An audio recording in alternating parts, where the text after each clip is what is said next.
अस्सलामुअलैकुम। आज हमारे पास इन्फिनिक्स का मॉडल X612 जो इसका चार्जिंग का कॉल है आपके सामने हम इसे क्लियर करेंगे।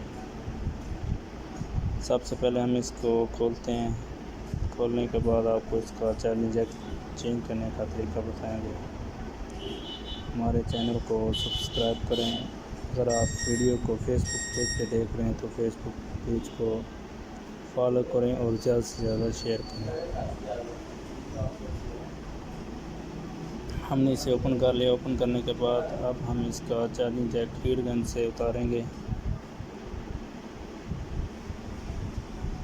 हीट गन का टेम्परेचर 350 380 के दरमियान रखना है।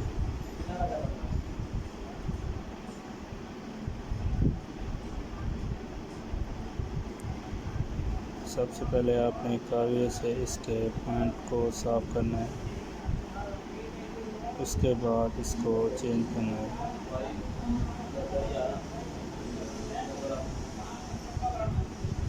या पेस्ट हो या रोज़ रोज़ से आपने चेंज करना है।